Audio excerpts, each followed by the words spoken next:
Hey, welcome to Let's Eat with Russ. Today I'm going to show you how to make just a basic pepperoni pizza. I've already posted and published the video of how to make this crust dough here. So I'm just going to pull out one of the balls of dough. And I'm not fancy enough. I don't know how to do the whole twirl it and the sky thing and all of that. So I just use a rolling pin. Just want your flour or your surface pretty well floured. I actually like to take just a little bit of flour and even just coat it after I form it into a little bit of a disc, because as you roll it, it's still going to want to stick to the counter a little bit. Just kind of press that out. You can dust a little bit of flour onto your rolling pin too so it doesn't stick. And I try to roll it out a little bit bigger than I'm shooting for, because as you can see, it wants to kind of elastic stretch back together and it's going to shrink a little bit. So I go a little bit bigger than I actually expect the pizza to be.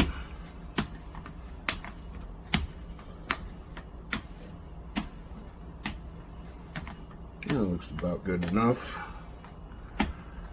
And oh, I forgot to get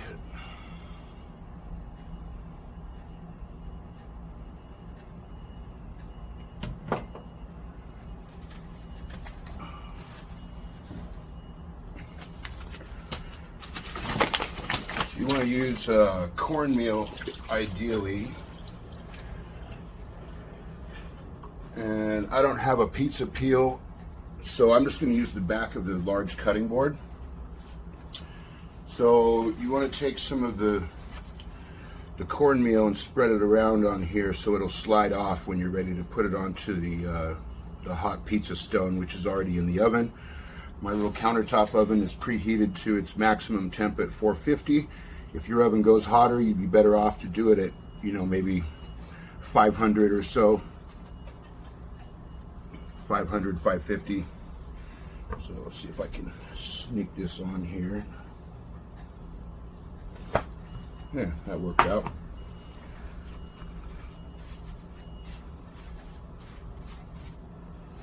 And you can just kind of crimp the edges up a little bit to make a wall for the sauce and stuff. Should be good enough.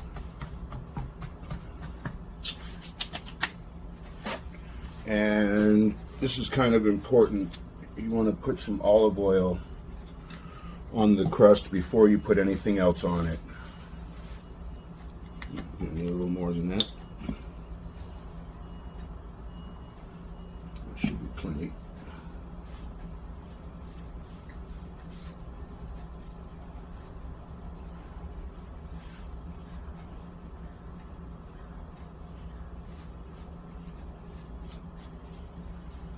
Get that all coated lightly with olive oil.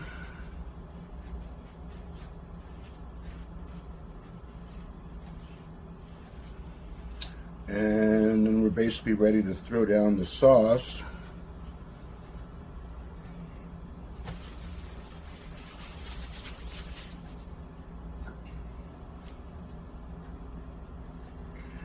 You don't want to go too heavy with the sauce, or it can make your crust a little soggy sometimes. And I just typically use the back end of a spoon to kind of push that around to the edges.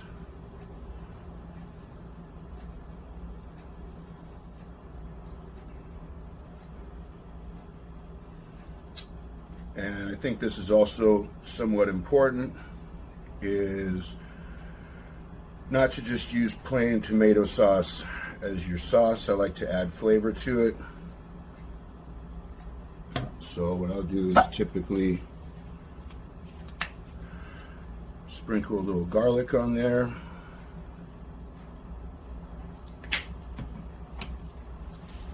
Some oregano.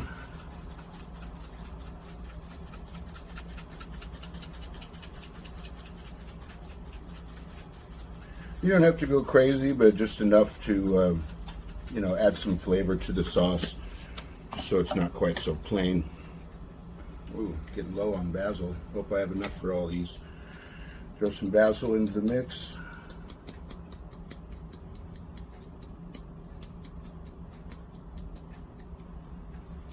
And we're basically good to go. If you want to make it spicy, you can do some crushed red pepper or even cayenne pepper on there. And pepperonis here.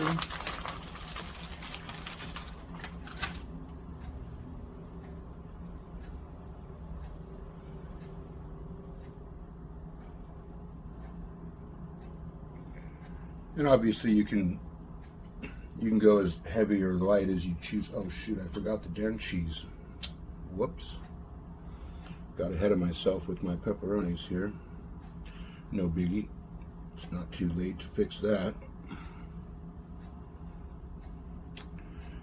Might want to actually have cheese on the pizza.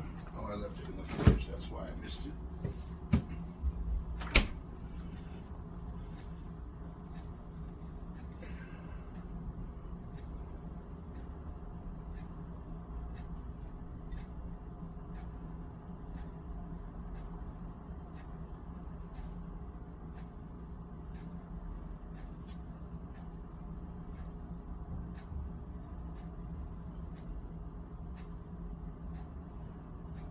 You can go heavier with the cheese if you prefer to than you would with the sauce. The cheese shouldn't really make your crust soggy, but if you use too much sauce, it kind of will.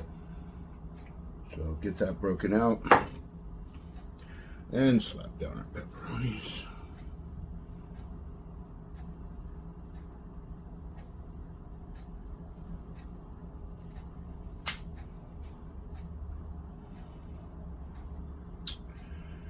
And in just a minute here, I'll show you how I get this off of the cutting board and onto the pizza stone. You can do these on just like a cookie sheet, but the pizza stone, when you preheat it in the oven, it really helps get the crust more well cooked and crispy.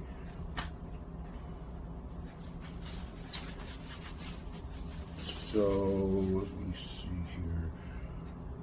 Yeah, I'm gonna actually make space to do this, so I'll do this as another segment in just a second. All right, so we got our hot pizza stone out of the oven here, and as you can see, because I did the cornmeal on the cutting board, it just kind of slides. So what I'm going to try to do is just gently slide this off right onto the stone. Oops, kind of lost a pepperoni there. And that's it. Then I'll just pop this in the oven for, I'm not sure exactly the cook time. I'll report back after it's done. Probably anywhere between maybe 10-15 minutes would be a guess. So I'm going to throw this in the oven and we'll have pizza shortly.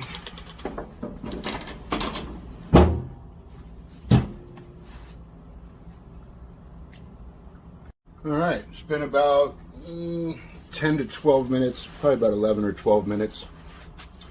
And I think this guy's ready to go.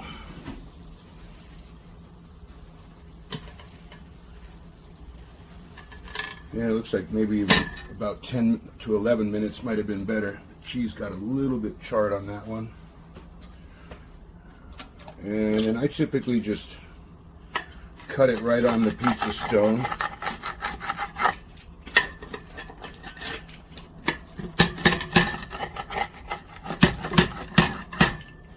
Sorry if that's a little noisy as the stone wobbles. Let me see if I can hold that down.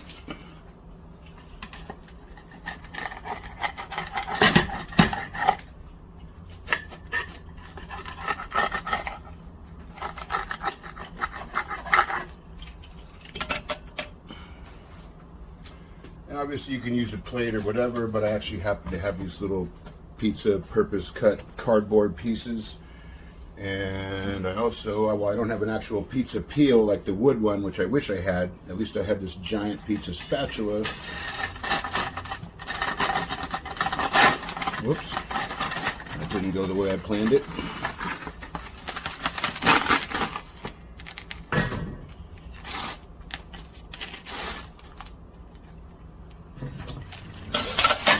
Oops.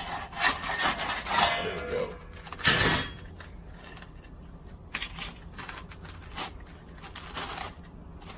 And since I'm still going to make more pizzas today, I'm going to go ahead and pop that stone back in the oven to keep it hot. Oh, and one more tip. If you're going to make multiple pizzas, I learned the hard way once. You want to dump off this excess cornmeal because it'll start to turn black and smoke in your oven and everything. So I'm going to dump that off real quick here. And I'll just dump it in the sink.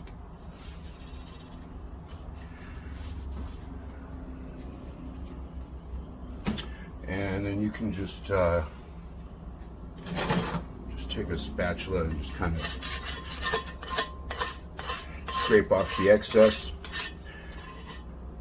And you really don't want to wash your pizza stone with water when you're done with it, because the water can get into the pores of the stone, and then when you reheat it, it can cause it to crack. So all this blacking on it, whatever, it doesn't matter. Just scrape it clean and you're basically good to go.